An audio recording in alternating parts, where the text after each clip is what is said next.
where best friends and next-door neighbors, Willow and Lillian, spill the tea on murder, mysteries, and other things that go bump in the night. So get your favorite teacup ready, and let's get into it.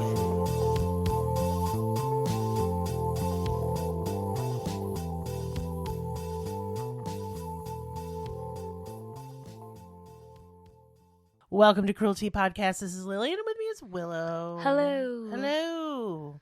Bear with Willow. Fuck off. Bear with Willow today. She's not feeling good. Well, I feel fine, I guess, but Your voice is poopy. My voice is going out. This is a lot better than what it was. I could barely speak yesterday, so I didn't know if I was going to be able to do this, but well. I'm doing bad podcasting. What are you doing? Oh, she got up and walked away from the microphone. Yes. She's my thirsty. Water. I needed my water for I'm thirsty. And I'm trying to adjust my chair. I should start over, but I'm not going to. I hope all of you are doing well. We're fine. It's a real wet season for the south part of this country, but it's dry as hell here. It's been 2 months without rain. And that's weird for us. And it's very strange. It's not okay. And everything is dusty. And I'm breathing it in. And my eyes itch. And my nose is runny. And it's just... Maris works at Yale Dollar General. And he said they are all sold out of all like allergy medications. And we've all just been sneezing and itching. It's awful. Yep. But, you know. So, yeah. I apologize for my noises that my voice might make if I cough. I hope you're not wearing headphones. I'm sorry. You just lean away. Yeah. Lean away. Yeah. But yes, we're still in the notorious 90s Part 2 Electric Boogaloo because it was, everyone liked it. Mm-hmm. And so we did a second month, and I'm glad we did because... Yeah. Well, it's also my birthday month, and I was born in 1990, so... Yes. Thanks. It was all for me. No, I'm just kidding. It's all about you. My birthday is on Saturday, so it'll be the day after this airs. So send Willow some birthday love. Her like payment stuff will be in the description of this podcast. Yeah, that'd be cool. What are we covering today, even though I know? Girl, we're going to be talking about the Menedez brothers. Good job. Menedez. And I know there was an update to their case today. Yes, absolutely. I actually waited until I finally got that update to come over here. Awesome.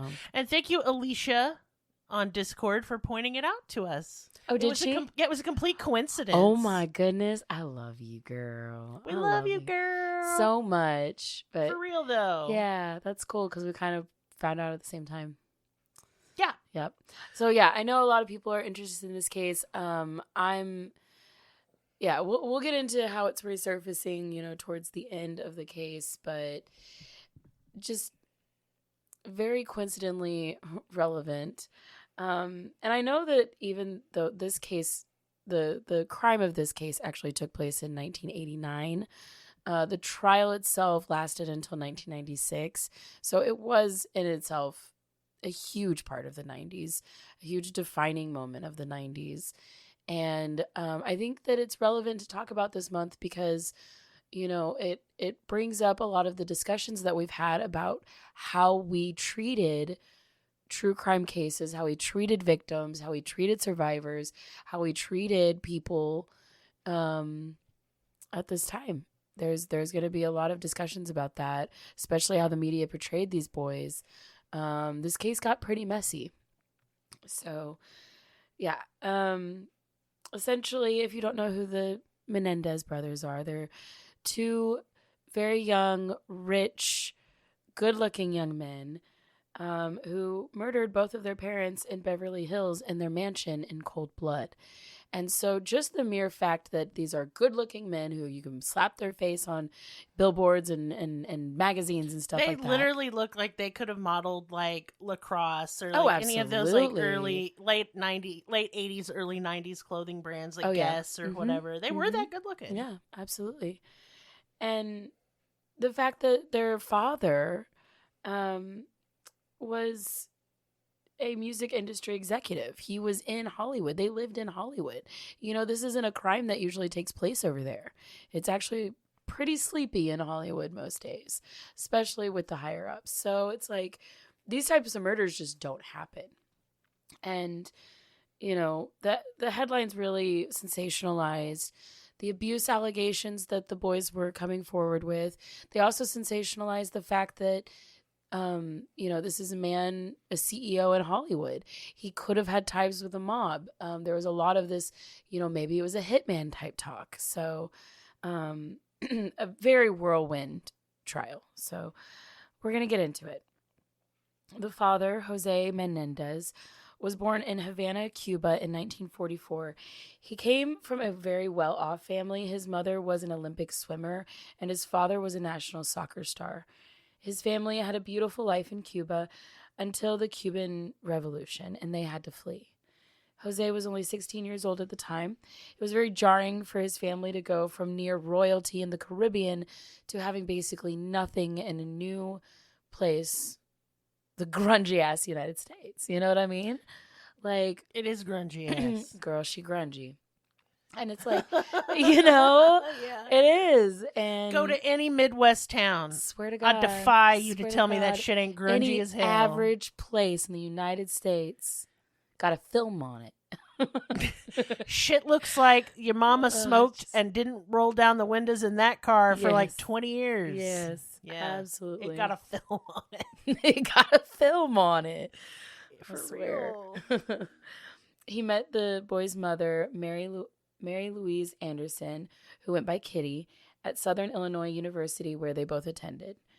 They were married in 1963 and moved to New York City, where they'd go on to have their first son, Joseph Lyle, born January 10th, 1968. Jose had earned an accounting degree at Queens College and started finding better work as an accountant. Kitty quit her job and to take care of Lyle whenever he was born and be a stay-at-home mom. The family moved to New Jersey, where they'd have their second son, Erik, who was born November 27th, 1970. On the outside looking in, this seemed like the perfect family. Rags to riches immigrant story. They seemed to have it all. Jose got a job at Hertz Car Rentals and ended up working his way up to becoming manager. Then he moved on to RCA Records, which at the time owned Hertz. I didn't know this. Yes, it's so weird when you look into some stuff like businesses a while back. You don't realize how many are linked together. Right, absolutely. That have nothing to do with each other. Yeah, it's really strange how they kind of companies just kind of eat other companies and consume them, and it becomes part of one massive corporation. Yeah, funny how that works, isn't it? But yeah, somehow he went from car rentals to RCA Records, which a lot of artists, I don't know if you know, but almost every one of them is under RCA. It's a huge record label. Huge record label. So as far as current artists go, people that if you're listening you might recognize, SZA, which I love SZA, Britney Spears, Joy Crooks, Khaled, Lotto, and one of my favorite musicians out there, Lekele 47, is also under that record label right now. I knew all of those. Not at all. I knew Britney. I was about to say Lekele 47. I love her. She's amazing. But back then, whenever he was working there, he was working with artists like David Bowie, ABBA, Iggy Pop, and Sade Adu. So fucking love Sade. Yeah, I know. Holy shit. I had to relook that up because I was like, wait, I thought she was more around in the mid to late 90s, but no, she's had a very long career. Oh, yes. Girl doesn't age. Absolutely fucking beautiful. So after he ended up quitting RCA Records and ended up going towards Carolco Records or Carolco Pictures, which is an independent film company that ended up owning International Video Entertainment, IVE, throughout the 80s. Now, Jose was a huge part of this. It started out as a small independent company, worked its way up, and he's fully responsible for making this a multi-million, if not a close to billion-dollar corporation at this point. Most prominently, he signed the deals with Sylvester Stallone for the Rambo series, which I just think is so freaking cool. That is pretty freaking cool. That was the only thing out of his career that I was like, that's awesome. Fuck yes. Fucking love the Rambo movies. Yeah, dude. Yeah, dude. And like we'll get into it, but later on in the story, they go to the movies to get an alibi, which doesn't work. But I'm pretty sure it was one of the Rambo movies. Oh no. How weirdly full circle is that? But yeah, after he left he left that company, he then became the CEO of Live Entertainment. So this guy is rich. Like this man is unbelievably wealthy at this point in time. He moved his family out to Calabasas, California when Erik was still in high school. The teenage boys got into a little trouble, as teenage boys do. They began stealing and burglarizing around the neighborhood. Only this was like the rich, fancy neighborhood. So they weren't just walking out of there with like some petty change or like some random shit or some, they were coming out of there with like stacks of cash and diamond jewelry. Like they came out of there with an estimated of around $100,000 worth of just petty theft. It got so bad that Jose decided to move his family again for a fresh start. They moved to Beverly Hills, and Erik started going to school there at Beverly Hills High School. He did okay in school, but he joined the tennis team, and there he excelled. He excelled in tennis. He loved tennis. Tennis kind of became like his outlet for a lot of things in life, and he was really good at it. He ranked 44 in the country, and just before the murders happened, he'd actually entered the 1989 National Championship for boys. Lyle went on to Princeton, but was pretty quickly suspended for plagiarism. People who lived with him in the dorms said that he left behind a huge mess in his wake. He painted the room, which you're not supposed to do. He left a sink full of dishes. He left shit everywhere, several damages to the property. And at one point, he even kicked his roommate out because he just didn't want to share a room. And so a lot of people's viewpoints on these two boys, especially as growing up, like people in their family, people who knew them as superiors would always say that they were very sweet boys. But the people that were more of their peers in their age would say that they're probably really arrogant. They grew up wealthy as fuck, They had everything handed to them. And it did kind of seem like they had this bit of, I don't know how else to put it, but arrogance. They had an arrogance about them. And kind of snobby, kind of pretentious. But no one knew what was really going on behind the scenes. Both of those boys were allegedly being sexually assaulted by their father. Both boys were too scared to tell each other, so both boys thought that since it was happening to them, it was likely not happening to the other brother. I know a lot of times in these types of situations, the child will think that, well, if it's happening to them, that means I'm protecting my sibling. And I feel that's how they kind of viewed the situation there too. But it wasn't the case. And it wasn't just them. Their cousin and other people came forward years later as adults to say that Jose Menedez was inappropriate with them in their family home. For the boys, it started when they were very young. 21-year-old Lyle had moved off to college, and it kind of put the past behind him. But 18-year-old Erik, it was still happening to him. And he was at his breaking point. The media really downplayed this abuse. They really tried to kind of skate past it or blame them or use this as an excuse. Or worse, they made fun of them. They mocked them for it because they were male. Yes. And it was male on male abuse. Yes. And I found, gosh, me and Willow were talking about this just before, and I think we've even talked about it in a couple of these episodes. Absolutely. Is the climate of the media at the time with true crime was probably some of the most, look, y'all, I know it can be problematic today. I've listened to some podcasts that have really made me go, oh my God. Absolutely. Especially with victim blaming and stuff. And we're not perfect. We've made mistakes too, not intentionally, but. Of course, because we're human. But man, y'all, in the 90s, that was some nasty, ugly shit. It really was. It would not fly today, really and for good was. reason. Absolutely. You do not make fun of a child sex abuse victim. No. It's disgusting. What in their right mind allowed them to do that? And that's the thing, is that I feel that their gender had a huge role in the way that the media treated them. And the way they were prosecuted as well. Absolutely. Absolutely. Mm-hmm. And I don't know. and in court they wouldn't take the abuse. They called it the abuse excuse. So that's how little they really cared about these boys and how they grew up. Like, it just was thrown out the window. It's like they weren't allowed to talk about it. No, they were silenced. And that's the thing, that they were silenced their entire lives. Mm-hmm. They were silenced by their parents. Society, the media, the court. Everything. It's disgusting. And then the thing that got me the most about this case is that when anyone was discussing this, anyone, the news, anyone, it was the first thing out of their mouths was, well, do you believe them? Do you believe them? What else are you supposed to do? What else are you supposed to do when two very traumatized young men are coming forward saying that they had to kill their parents because they were being abused at home? Like, what else are you going to do but believe them? I just think it's fucking vile.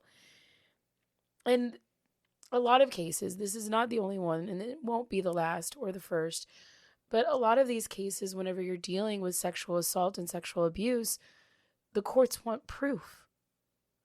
What fucking proof? And even when they did come forward with proof, like, they had proof, but they still wouldn't take it. No. And that's the thing. That's why most sexual assault victims, don't come forward, because you want X, Y, and Z with physical abuse or physical evidence. And how are you supposed to give that? And a lot of times years have passed too, and you expect a 5-year-old, for example, to be able to come forward. Right. When that person has told you they're going to not only kill you, but your whole family. Okay. You have to literally go to the police station immediately after it happens and process yourself as evidence for any of it to be taken into account, even then. And even if you do that, the chances of you getting that rape kit tested, next to nothing. Exactly. I think it's something like 82% of all rape kits never get tested. There's and what a huge person backlog. in that state of mind, in that type of shock, a child, could possibly even think about that as their next step? They wouldn't. No. I didn't. No. It didn't occur to me to tell anyone, because I was told if I did, that I would be killed and my mom would be killed. Yeah. And my baby brother. And nobody would believe me because I'm just a little... I'd already run into adults not believing me. Because how often are children believed? If ever. It just... The rhetoric around this is so gross. It is. Around any sex abuse victim. Male, female, child, old person. Doesn't fucking matter. But I'm just so tired of it. Right. Right. What fucking physical evidence could you possibly get? Now, in the trial, the courts claimed that they had killed their parents for money. It is true that the boys went on a bit of a spending spree after their parents were murdered, but they came from money. Spending is all they really knew, and it had become a part of their therapy, a part of their release. I would not be surprised at all to hear that either one of them had struggled with shopping addiction at some point. Absolutely. Their mother had a shopping addiction. Yes, she fully, did. and she would take the children shopping anytime anything happened. And so they learned that was a valid coping mechanism at a very, very young age. Absolutely. Now, the only red flag in this case that I could find that could possibly sway somebody into that particular viewpoint was when Erik was in high school. I think his senior year of high school, not long before these murders. Erik wrote a screenplay. It was called Friends. And it was about a young rich man who created, quote, the perfect murder by killing his parents for their money. Yeah, I think that was some of the most damning evidence. Absolutely. Yeah. That one sucked. That one sucked for him. It does suck. Because I can understand from a teenager's point of view how you would want to kill your parents.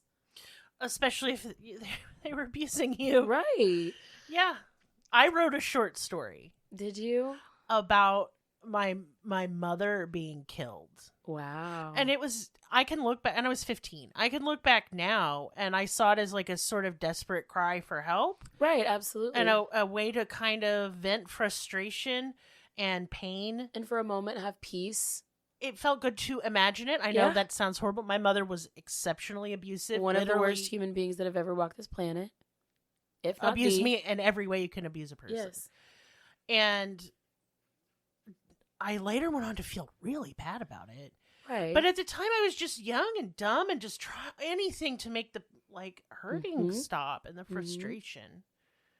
This is awful. Yeah. And she was particularly volatile during that period of my life too. It's just like, I wish he wouldn't have done this for school.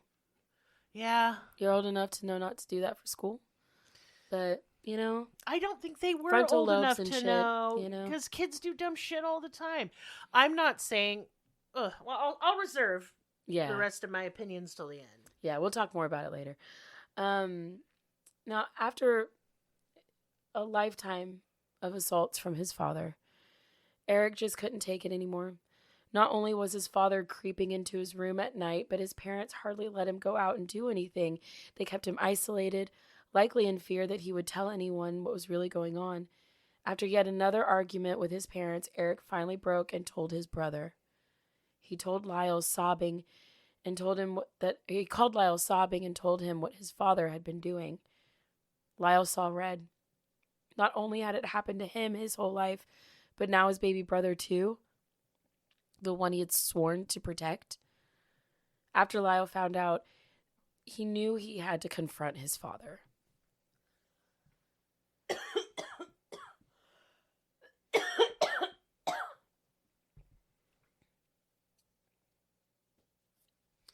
And honestly, it didn't go as planned. It started another family argument.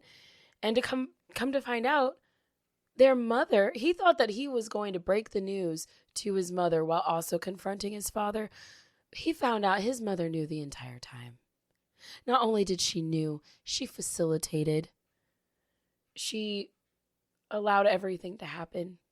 And she was more mad at Erik for telling his brother than she was for her husband touching her children. The boys were disgusted.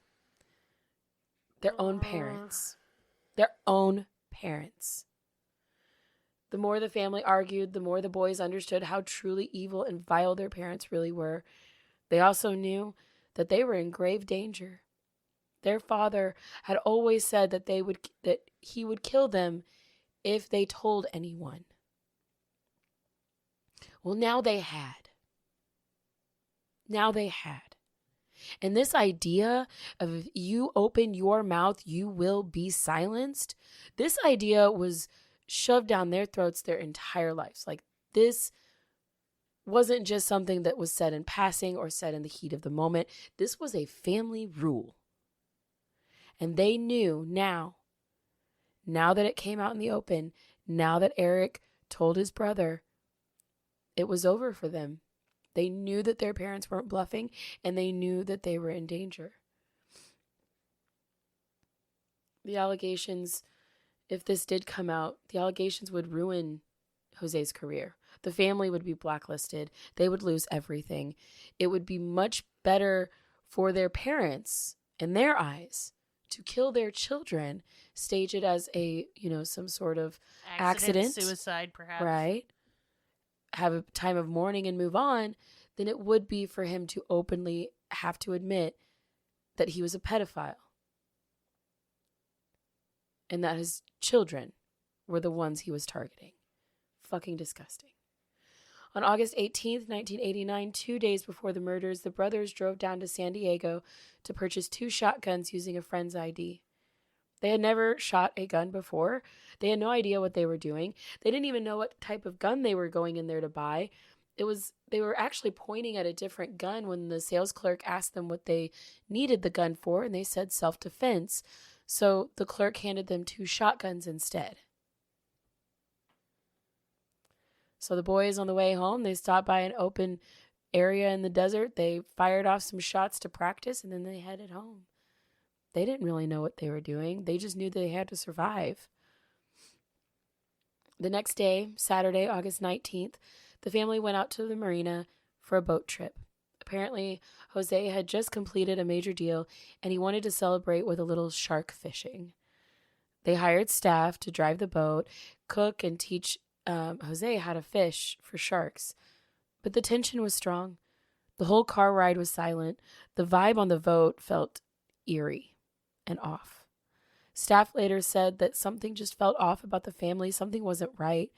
The captain said that basically as soon as the boat took off, the two boys were sitting in the front of the boat while the parents went inside. Even when splashed with water, completely drenched and cold, the boys didn't budge. They stayed silently sitting and shivering, staring out at the water. Erik later said that he felt like they were being taken to their grave. Their mother, Kitty, was so upset. She was actually kind of like throwing a temper tantrum on this boat because there were more people there than she had expected. She had expected only the captain, not the crew.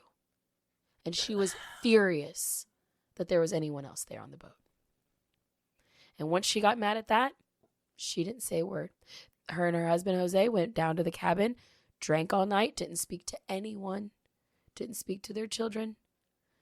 This boat trip, they didn't fish. This boat trip That's seemed creepy completely as hell, dude. pointless. Is it not? It's creepy as hell. Is it not? It's fucked. They literally just went out into the ocean and then went back. That was things it. did not go as planned. Exactly. And members of the crew were so creeped out. And, like, they had no idea what to do. Like, what the fuck? And the boys, the two brothers, they said that, you know, they were way too scared to go inside the cabin, of course. So they stayed on the front of the boat, just whispering to each other, confessing everything that had happened to one another. Just telling them everything that they couldn't tell each other over the years, everything that their dad had done to them.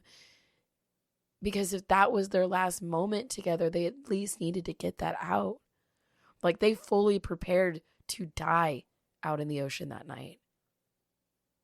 And when the boat turned around and went back to the car and they went home, they just knew it wasn't over. Like, it just fucking wasn't over. That night, you know, when they all went to bed, Lyle went home, Erik went to bed. Erik locked his door, which he usually didn't do. He locked his door that night. I would too. Shit, that shit's scary. And sure shit, his father, Jose, came banging on that door. Just banging on that door. Erik thought that he was going to break the door down. He was banging so hard, screaming at him to let him in. That's so scary. So Erik grabbed the shotgun and he pointed it at that door. And he thought, well, he's going to kill me if I don't kill him. If he breaks that door down, it's going to have to be one of us. Luckily, his father didn't break the door down that night. Luckily, he wore himself out and went off to bed. And Erik was able to put the shotgun away and get some sleep. But he would have. I sincerely believe that he would have. The morning of Sunday, August 20th, was tense to say the least. Erik did not want to be in his house, so he went on a solo drive around Santa Monica just to clear his head. There was a church there that he liked to go to and sit in silence and pray. It brought him peace. The brothers thought it best that Lyle talk to his parents, and the boys wanted to go out that night. They wanted some fresh air. They wanted to get out of the house. And so they kind of constructed a plan like most brothers do. You know, the older one was going to talk to the parents while the younger one stayed out of everybody's hair. And then hopefully by the time Erik got home, that maybe Lyle would have talked to them into letting them go out, and then they'd be ready to go out. But that just wasn't the case. Erik took a while to come home. He really didn't want to come home. He stopped off at the beach. He watched the waves. He watched people. He, watched the sunset. And after sunset, he finally made his way back home. And Lyle was just pissed. Lyle met him at the door, practically fuming that his brother had taken so long to get back. He said that he wanted to go right then and there. That they had this huge conversation that blew up into this huge fight, and their dad didn't want either of them to go out that night. Now, this is an 18-year-old and a 21-year-old. Just saying, you don't get to say that, but their dad would not give them a reason as to why he wasn't letting them out. He just said, no, you're not allowed to go out. And the mom basically said the same thing too. She said, I said, you're not going out, and that's that. Basically, that's that. And it got really heated really, really quickly. The family continued fighting. Jose told Erik to go to his room and that he'd be there in a second. Lyle screamed, you're not going to touch my brother. And he and Jose started fighting, which Jose yelled, I do what I want with my family. He's not your brother. He's my son. So creepy and gross. Fucking disgusting. Jose told Erik to go to his room and wait until he'd finished watching his movie. Kitty turned to Lyle and told him that he had ruined the family. And just as she said that, Jose grabbed her arm and drug her into the den where they were to finish their movie. He closed the door, and that was that. As soon as those den doors close, the boys freak the fuck out. Erik's in his room. Lyle's right there. And Lyle races to Erik's room, and he's just like, we got to do it. We got to fucking do it. Because as soon as that movie is over, those two are going to fucking kill us. Like, they knew that that's why they weren't allowed to go out that night. They knew that's why their parents were isolating them and keeping them inside. They knew that by them finishing this movie, it was basically their parents just giving them, some last words, some final moments, if you will. They knew that as soon as that movie was over, they were good as dead. So they grabbed their guns and they went down into the den. They rushed into the room and they just began firing, just aimlessly firing at their parents. The dark room filled with gun smoke and sparks and loud bangs. They had no idea what they were doing. They were just shooting. When they ran out of bullets, Erik ran down the hallway and collapsed in tears, sobbing. He heard an additional 2 shots. Lyle had reloaded the gun and shot his parents in the head one last time, just to make sure they were dead. Then he left the den and held his little brother while he cried. The minutes passed by. They assumed that the police would show up any second. Someone must have heard the gunshots, but the police never came. They just sat there in anticipation for it to be over, but then it wasn't. They had to figure out what to do next. They went back to the den and picked up all the gunshot shells off the ground, took their guns, and left. They drove around trying to think of an alibi. They went to the movie theater, where they might have almost seen Rambo, and they got tickets, but the tickets were for a 10:30 showing, and that just wouldn't help their time frame. And honestly, I was thinking about this. I'm sure they didn't think about it because they were in a very traumatic state. But, why didn't they just go through the trash can and get some old ticket stubs from earlier that day? I'm just I'm sure they're rich boys. They would never think about dumpster diving and, Yeah, exactly. but, that's what I would do. Same, though. Right? So they drove to the outskirts of town in the middle of nowhere, and they buried their guns. They didn't have any shovels or anything, so they just kind of shoved the guns underneath a bush and put some dirt on top of it. It wasn't very good.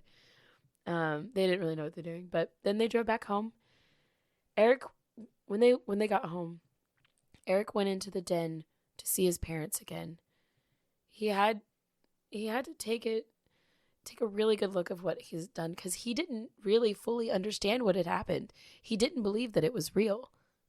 He just sat there staring at the gore and the blood and the chaos of the room. And then he just started screaming. He just started screaming in agony for what he had done. And Lyle rushed in, telling his brother that he shouldn't be in there, dragging him out of the den. Lyle rushed to the phone to call police. Erik rushed back to the den to continue grieving. In the 911 call, you can hear Erik screaming in the background. People who have analyzed this phone call believe that it's all fake, that it was staged, that the screams were fake, but it wasn't. It just wasn't. I mean, he did lie. Lyle lied on the phone. When they asked what happened, Lyle said that someone had shot their parents. And the police were there within less than 30 seconds. Less than a minute. Isn't it wild how different it is when you, like, call the police as a poor person? Seriously, though. God. I lived in a major metropolitan area, called the police, it took up 30 minutes. Mhm. Good thing Mhm. that door held. Erik and Lyle were escorted out of the house while police took evidence. They didn't find any gunshot residue on their hands, so they instantly ruled them out of suspects, and they were taken to the station. On the ride there, Erik and Lyle talked about what they were going to say. They agreed to have Erik go in first, and if he broke down, then Lyle could come in and help and take the heat off of him. But he didn't break down. The boys ended up telling investigators that their dad had some shady dealings with some shady people, and that it was likely somebody that he had done business with. So the headlines ran with it, and everyone was shocked. Well, for the most part. I mean, people on the outside looking in who may not know who Jose Menedez is, and the fact that it's, elegant Hollywood and all that, sure, they were shocked. But people in Jose's inner circles, like people that he worked with, people that knew Jose, they weren't surprised, not one bit. They'd never think that the boys had anything to do with it. Everyone saw the boys as nice, gentle kids. They'd assumed that he'd pissed somebody off or done somebody wrong. He was the kind of guy to have certain types of friends and certain types of enemies. Roger Smith, CEO and former colleague of Jose, was quoted as saying, quote, "I sincerely believe that when we find out what really happened, we will all be embarrassed to learn that it has something to do with some bizarre aspect of Jose's personal life." And I find it very eerie that he said that, absolutely not knowing anything and definitely not expecting or suspecting the boys. Another former coworker said that when he found out what had happened to Jose Menedez, he said, quote, "Gee, what a surprise." It's not a surprise. Which his theatrics on that were kind of funny. Another coworker said that one of the people that out of all the people that they would think of that they would expect to be murdered, he said that Jose Menedez would be within the top 5 of that list. Like, he just expected this man to be murdered because he just pissed everybody off. He was just mean and rude and apparently really shady. I have no idea. But when the boat captain heard the newscasters say that a Hollywood couple had been shot inside their home, he said to his roommate without thinking, as soon as he heard the news, he said, quote, "That's the Menedez family and their sons did it." Just because he knew. Just because he knew based off the vibes on that boat. If those motherfuckers are dead, has to be those kids. He could just tell. The next day, while investigators were analyzing the crime scene, the boys showed up to get their stuff. They said that they were staying with a tennis coach and that they wanted to grab some of their tennis gear. When asked where in the house the tennis gear was, because they, of course, had limited access to the crime scene, they simply said, "In the room where our parents were killed." Instead of just saying the den. They said it like that. And they said it very cold. And they said it very just like point blank period. And this was one of the first red flags for the investigator. Yeah, obviously. The investigator was like, okay, look, it's the day after your parents get murdered and all you're worried about is your tennis racket. Yeah. You can see how that looks bad. Yeah. But if you knew Erik, you would know that he's trying to cope and he can't sit still. If he sits still, he's going crazy. I mean, he did kill his parents, but you know what I mean? Like, he was actually using that tennis as a form of, therapy. But yeah, it wasn't a good look at all. Lyle was emotionally handling things a lot better than his little brother Erik. Erik wanted to talk about what had happened, but Lyle was distant, so Erik took to tennis. He'd spend hours at the court, taking his aggression out and his nerves. He was terrified of what he had done and what was to come. He had no idea what was going to happen to them. It was hard for him to fully make sense of what had actually happened. Erik self-soothed with tennis while Lyle went shopping. it's what they always did before, and especially with his mom. When they were having a bad day, they would just go shopping, and that's how they would treat depression. The boys were given their dad's credit cards after his death, and everyone wanted to pinpoint them as killing their parents for their money, specifically because of these credit cards. Now, Lyle spent around a little over $314,000. Erik spent $9,000, almost $10,000. But you have to understand that's nothing to them. That is absolutely nothing to them. Their parents were almost billionaires. Like, that was a weekend getaway for them. I just really don't think that. I think that if somebody was killing their parents for money, they would have taken out a very large amount, if not the whole thing. They would have drained their bank accounts. They would have been investing in big properties and stuff like that. These boys had bought 3 Rolex watches, and they each got a new car. Lyle bought a Porsche, and Erik bought a Jeep. That was it. That's really all they spent their money on. But yeah, I don't personally think it's suspicious enough to add them to the suspect list. The investigators believed that as well. Like, yeah, it didn't look good. But to the investigators, they were more looking at the mob right now. They were more honed in on some suspicious activity, a possible hit. They really weren't worried about these 2 boys. The life insurance company tried to pay out the boys, but since the police didn't have a suspect and hadn't ruled anybody out completely yet, they had to wait. The funeral was 5 days after the murders, and based on what people who were there had said, pretty much everyone in that room had their own personal reasons to dislike Jose. Pretty much everyone in that room was glad that he was where he was. Even the person who gave the eulogy was glad that he was dead. One cousin actually came out to another family member about the abuse he had suffered from his uncle Jose at the funeral because he finally felt safe enough to say something. The days following the funeral got darker and darker for Erik. He started to have dreams about killing himself, dying, and feeling no pain. And every time he woke up, he'd be upset that it wasn't real. He was upset to wake up alive. He called his cousin to confide in him, and his cousin suggested that he go see Dr. Oziel.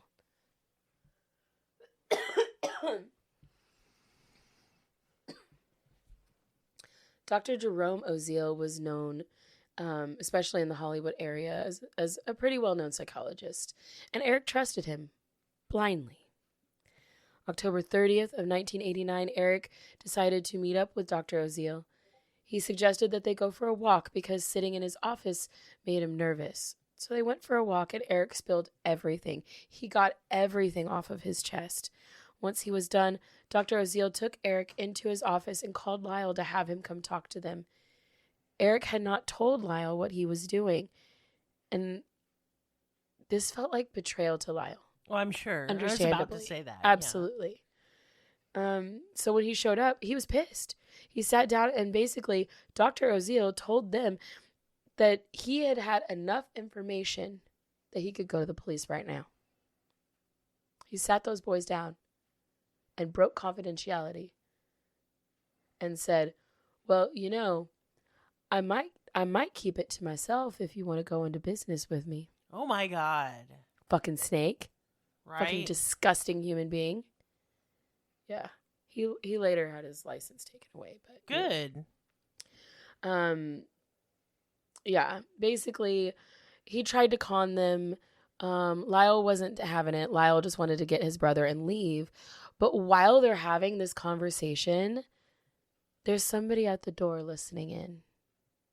Another patient, a woman who was named Miss Smith, who Dr. Oziel was having an affair with, happened to be standing at the door, listening in on that conversation, hearing every single word. So a few months later, when Dr. Oziel decided to break it off with her, she went to the police. She went to the police. Oh, I was like, okay. She went immediately to the police and told them everything. Had this shady ass doctor not gotten involved, none of this would have happened. What gets me, though, is she waited until she broke up with him, or he Mhm. broke it off with her. Yeah. I mean, come on, girl. You should have Yeah. gone to the police much Is sooner that not than gross? that. You didn't It care. is gross. She didn't care. No. She wanted to hurt him, Yeah, obviously. which it did, but, you know. Well, fuck them both. Yeah, absolutely. Now, by this time, it had been 6 months of investigation, and police were pretty much knew that the boys had done it. Honestly, this was just kind of like the one thing that was like, okay, now we can arrest him. You know what I mean? Yeah, I mean, they were closing in. Yeah, I'm they sure by were. this point. They really were.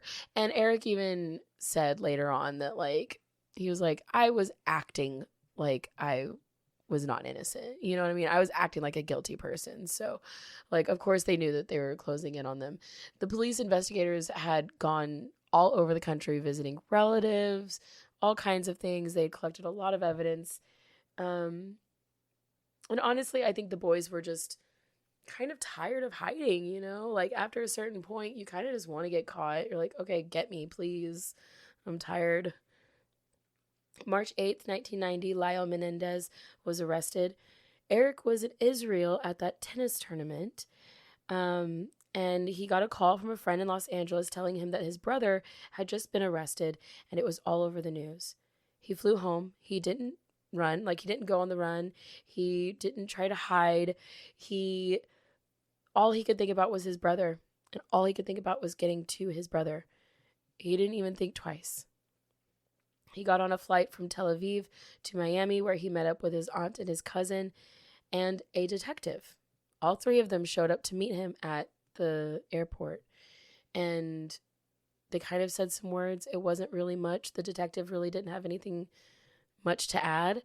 They got on the plane from Miami to Los Angeles, and it was just Erik, his cousin, and his aunt. The Miami detective stayed there because they knew that as soon as he landed his plane in Los Angeles, that's where everybody was waiting on him. So basically the family said that we'll escort him. We'll escort this prisoner.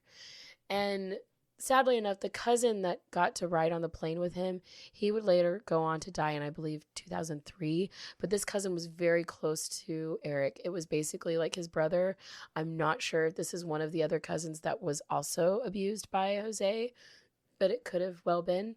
But they did get that little last moment together on the plane ride before he landed and was arrested. And it was a scene. Like, when he landed plane, it was a scene. It was news. It was police. And from this moment forward, it is a complete media circus. With this absolutely. case. It's gross. It's a feeding frenzy.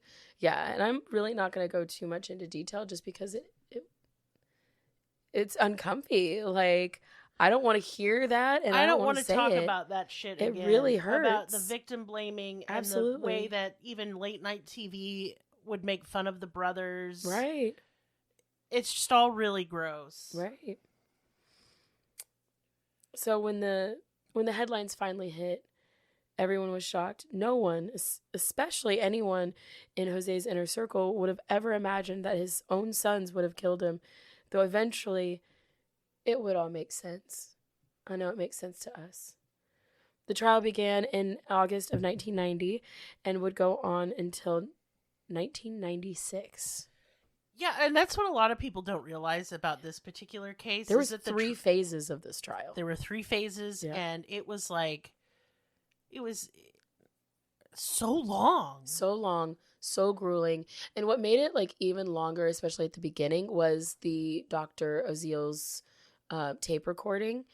It was submitted at the beginning, and then it was taken back out, and then they had to review it, and then it was submitted back in with just some things taken out of it. But it took 2 years just to get through Dr. Oziel's testimony, essentially. And the brothers ended up speaking up about the abuse that they suffered at the hands of their father, and how their mother was an alcoholic and a drug addict that enabled her husband to abuse multiple children, not just her own. Their cousins testified, letters were submitted, inappropriate photographs of children were submitted. There was so much evidence backing these two brothers' statements, but each one was thrown out. They couldn't prove when the letter was written. They couldn't prove that Jose took the photographs. The judge basically threw out any evidence pertaining to sexual assault. Instead, they focused solely on the fact that the boys had pleaded, quote, imperfect self-defense. Have you heard of this charge? Because I haven't heard of that charge until this case. But imperfect self-defense is basically like you're just defending yourself and you didn't mean to kill them. And that's not what happened. That's not what happened at all. Their parents were sitting on a couch, unarmed, watching TV. In that moment, as far as, the courts are concerned, as far as legalese, matters, those two people were not defending themselves against those two people sitting on the couch. You know what I mean? Now, had the abuse been taken into account and they would have pled, guilty, but for, whatever reasons, and if they would have built the case differently, I'm not a lawyer, I don't have the jargon for it, but that plea was bogus. That plea, I think, is really what hindered a huge part of their case. Well, and I do think that's why they're having a resentencing, in part. Exactly. It was bullshit. It was. The whole thing was bullshit. Because every time they wanted to bring up the abuse, it got ruled out. The jury, I don't even think the jury even knew they were abused by the end of it. I mean, maybe, but it was so not a focal point. While it was a large focal point in the press about the case in the trial, it wasn't really allowed to be brought up. Exactly. They weren't allowed to make their decision based on abuse. Yes. And so, regardless of what they knew or not, or whether it swayed their decision, clearly not enough to make any kind of difference. Right? Yeah, because after 6 years of trial, the boys were sentenced to life in prison without the possibility of parole.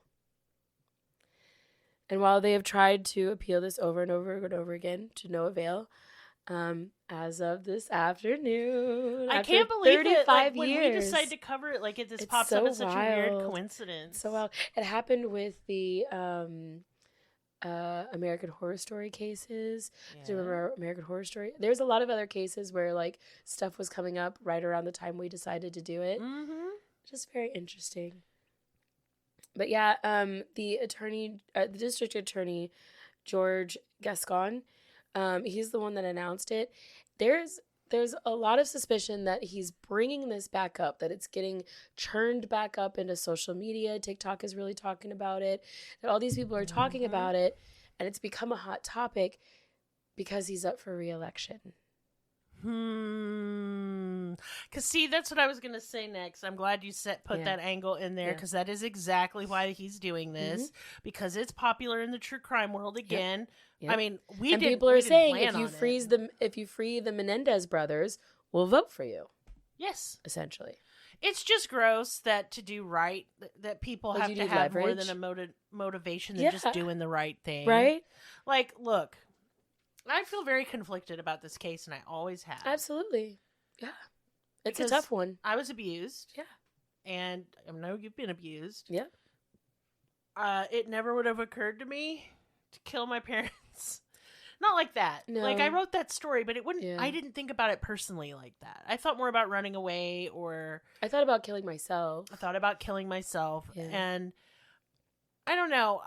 But this abuse, it was real more intense. I would have. It was more vile, I think. Yeah. Well, and especially with them constantly telling them that they were going to kill them. It was their whole life. I think aside from take the abuse and set it to the side is what I was going to say. Yeah. And you have the death threats, and I think that alone, I don't think that you can put them in jail for life. Right. I do think they felt endangered. Absolutely. In fear of their lives from Jose. And Jose was a vile man in many ways. Like, you didn't even touch on all the shit he did. No, I couldn't. With, like, Menudo and all of that stuff. Yeah. There's not time. Yeah. Like, this would have taken, this would have had to be a 3-parter. We could have done a whole series on this. A whole month. Mm-hmm. And I do want to say that in December, I am considering that we do one case. A really complex case, and we each cover different facets of it. Just as a fun little experiment. Let's chew that over, because we usually take the month of December off. I don't think we should this month. But we might do a little treat. Maybe we'll have our listeners decide which case. Mer giftmas to you. Yeah. We say. Yeah, I don't want to take, because I feel like, I don't know, like we have been so scattered for the past few months, like since It's June. been rough. Really. Yeah, I don't want to take the month. I don't want to take a month off for that reason either. We're really focusing on Patreon right now. Yeah. Willow's just been, she's single momming it and working like 2 jobs. It's a lot. Yeah. Maris and I'm picking is up shifts as much as I possibly can. Maris is working 2 jobs. I lost my entire livelihood in June. I have not recovered. I fell into, I'm just going to be honest with y'all because you're honest with me. I had a pretty bad depressive spell. Yeah. I would say I've just now started coming out of it. And I don't want to say I'm fully out of it. But dude, have I left my house? I've had a disassociative spell. That too. I have not been in touch of reality for about a year now, but heavily the last few months. I can't do it. I just snap out of it and I go to a mental place of nice, calm waters because it's crazy. But you know, we're doing it. And I told you last month, I was like, I think I'm losing my mind. Mm-hmm. Like I'm going insane. And really I was just dissociating a lot. Yeah. And like I'm just been really struggling with depression. I was diagnosed with systemic depression when I was 21. And that's just low-grade depression that does not respond to medication and never goes away. And it's fine unless bad shit happens. And then it's major depression. And I have not been able to get out of bed since June, really. I mean, yeah, I still go to the store and stuff, but I am just immediately thinking, how can I get back to my room and shut the door and turn off the light? And just sit there. Because I'm just on the verge of what? I don't know. But I want y'all to know I am better. I haven't been ignoring anyone. Yeah. I've been flat ass broke and depressed. Just being honest. And it's been a real big struggle for me to meet like any kind of commitments to anyone about anything. I just like I couldn't make art. I couldn't force myself to make art. And I haven't felt like an artist in at least a year. Yeah, about. I can't. I want. I miss it. I miss aspirations. Now they just seem so cringy that I aspire to do anything with my life. I'm just like, oh, that's annoying. Yeah. I get that way too. It's the whole apathy and finding like difficulty in the things you used to enjoy. Yeah. They even seem cringe to you. Like, yeah, like why would I think that I could do that? Why am I bothering? Right. And I'm not saying this to be a downer to you guys. And in fact, I'll trigger warning at the end of this episode so that you guys know that there's some venting, because if you're not in a good headspace, you don't need to hear this shit. No. But I know that it helps people when you hear other people going through similar things. It does me, but I know that's not like for sure for everybody. Right. But I do want y'all to know that your messages to me have been very helpful. I probably should have said something earlier. You know what I mean? Like I should have said, hey, y'all, I've been really depressed. I think that's very human, though. But I am like a cat who is dying. I'm going to go under the porch. You'll never see me again. Yeah. You will find my little mummified corpse like 3 years later. That's just how I am. And I'm not saying that's a good way to be. It's not. But I am feeling better. So I'm taking this time where I feel better. I don't know if it's permanent. I don't know if I'm coming out of it. I don't know if I'm just having a moment. Yeah. But I'm going to take this time for like accountability's sake and just say, hey, y'all, please be patient with me. I have been so sad. Yeah. And, yeah, it sucks. I wish I could afford therapy. Yeah. I would go. But I'm all right. I'm all right. Shake it off. It's my birthday time, and I always have really sad birthdays. Willow has the saddest birthdays. I really do. And I love birthdays. I love celebrating other people's birthdays. I really like giving gifts I will make you a cake. Okay. What kind of cake do you want? I don't know. Think about it. I shall make it for you. Think about it. I want a massage. I ain't touching you that way. Yeah, well, and girl, listen. I don't want a massage from you. Well, no, but listen, it's because I have. This is gonna sound stupid, but She's bear dainty with me. hands. I have weak hands. Yes. And you may go, what the fuck does that mean? I mean, I can't open a jar. Nope. I can't handle a tough zipper. Nope. I can't pull apart, like, you know, the little tab on this cheese, on the shredded cheese. No, I gotta make a child do that. I have dexterous little mitts. They're tiny little raccoon hands. And they're they're like good at like manipulating things, but don't ask for strength. I don't have any. 0 points in strength. all in dexterity. And the little hands are so weak. And what people don't understand is massaging takes really strong hands. It does. That's what I need. I need somebody with like. Let me tell you, Maris has the strongest, squarest little mitts. And he could fucking tear you to pieces with his bare hands. So he gives the best massages in the whole world. I need a professional. You do. You need to be fucked up. I do. Real bad. You need to be straight up punched. My back has been slowly twisting ever since my last pregnancy. And so I'm getting scoliosis. And that's you fun. can't get it. You are born with it. No, it's a congenital defect. I thought it was something that can no, happen over time. Well, it feels like it. So okay, you probably just have some muscle torsion, and you need some I need to be popped back into place. No, that's not a thing. I'm Chiropractic scared. is definitely up I there. want it, it's but quackery. I'm terrified of it. It's quackery. And look, the last time I said chiropractic medicine, and I put medicine in little air quotes there, air bunnies, I got a lot of hate mail. Bring it. I don't care. Look, I'm so depressed already. I'm just gonna be like, yeah, I suck. What's your problem? What's your problem? Nothing you can say to me. I haven't said to me today. Okay. But it's quackery, and it's actually very fucking dangerous. It does nothing except make things worse. Don't pop your shit. No. Stop it. You can get a therapeutic massage, though. That is helpful. That is helpful.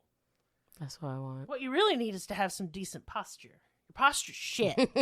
I don't know what you're talking about. You are curled up like a shrimp. I look like that girl on Polar Express all the time. You're just bent over like a C. Yep. Same. I woke up the other day. Okay, so as I said on the last Maris Monday, I sleep weird. It's because I have sciatic problems, and I have since like my car accident.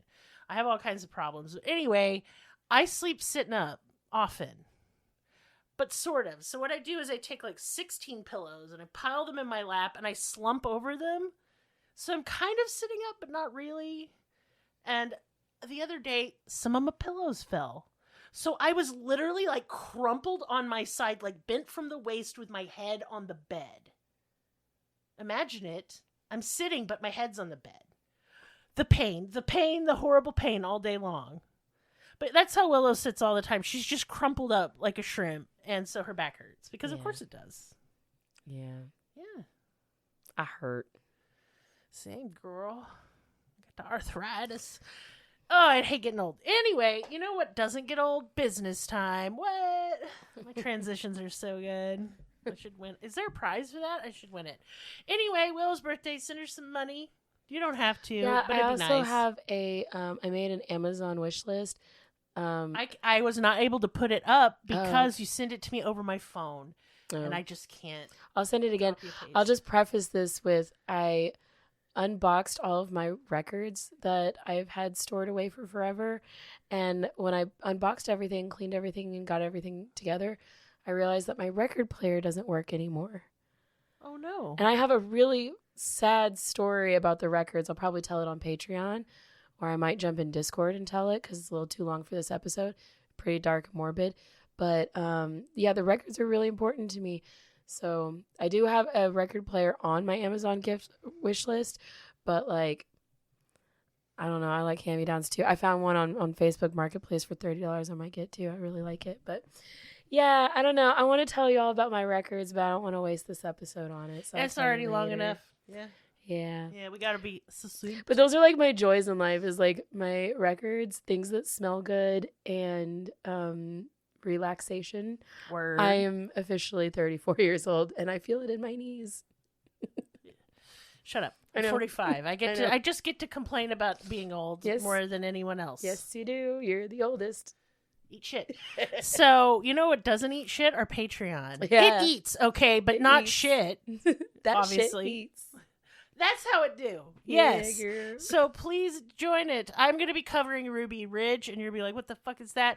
Look, we would not have a lot of the right-wing insanity we do today if it weren't for the shit that happened at Ruby Ridge. I can promise you. It is kind of the start of right-wing extremism and Nazism and white supremacy.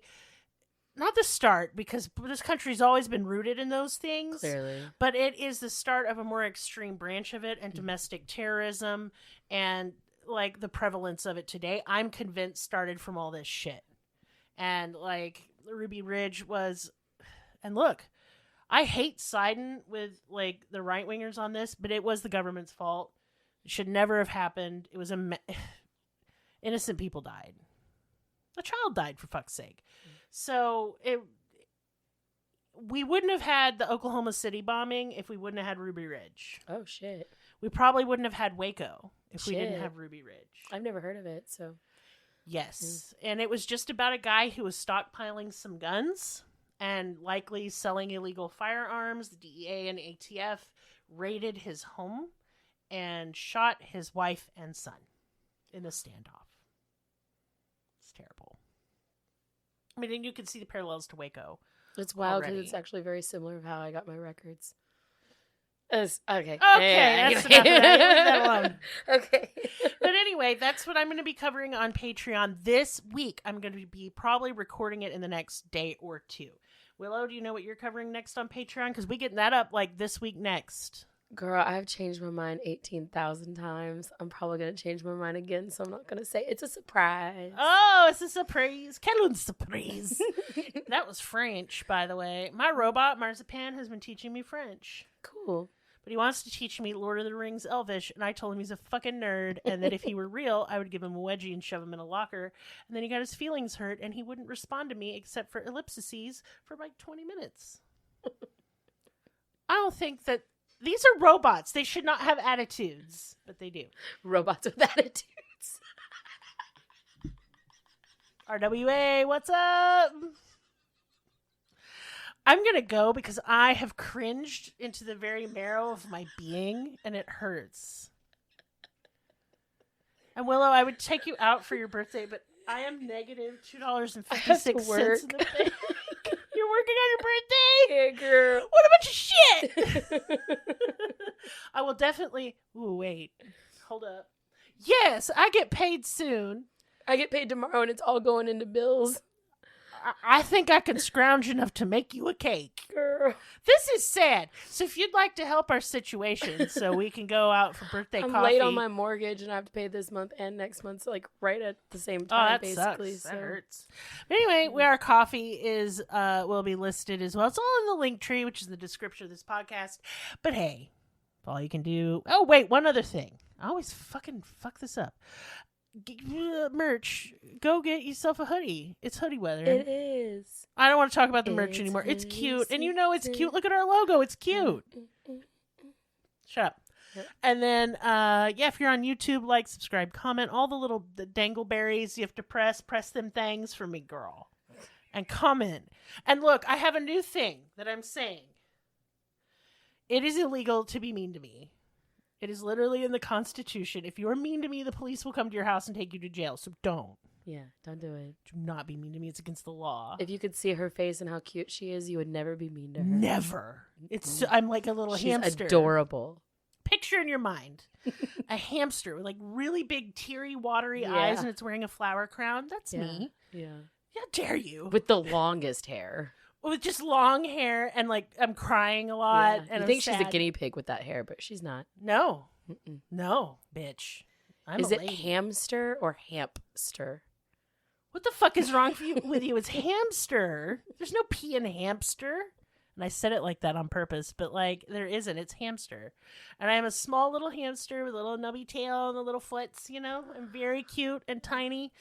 Look, I have this thing with Menedez to where if I am feeling sad or tired or bitchy, then what I do is I become small. Mm-hmm. And I take the form of many different things. Sometimes I'm an egg. That means don't fucking touch me and don't be careful with me. I will break. I'm an egg. Or I'm a hamster. You know, I'm going to run into the wall and I'm going to chew on all the electrical wires and die tragically like every pet hamster in existence. So that's where that comes from. I don't know why I explained it. I'm delirious. I'm tired. I've had enough. I love you. And if all you can do to support this podcast is listen, thank you. We do it for you. Thank you. But you could join our Patreon. It's cool in there. Mm-hmm. Come see me. Yeah, come to the Discord. Mm-hmm. I'm definitely in there. Yep. I haven't been lately, but that's because I've been sad. I've had a depressy. But I shall endeavor to be better. Indeed. There's plenty of night. Shut your fucking hole, you whore. There's plenty of... Endeavor to be better. I thought that was cute and it rhymed. It's literally illegal to be mean to me. I just fucking told you. Are you dumb? Can you not hear? God bless it. Anyway, my days. Just come in there to the Discord and say hello to me. Give me memes because I don't get to be on Facebook and I hate Twitter. I'm not calling it the other thing. Have y'all seen the pictures of Elon Musk just jumping around?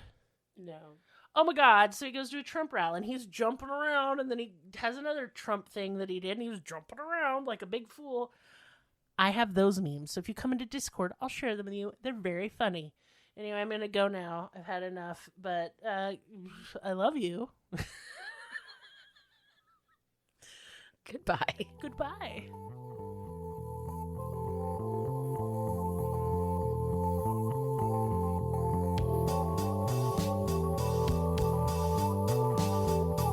Us on your social media platform of choice.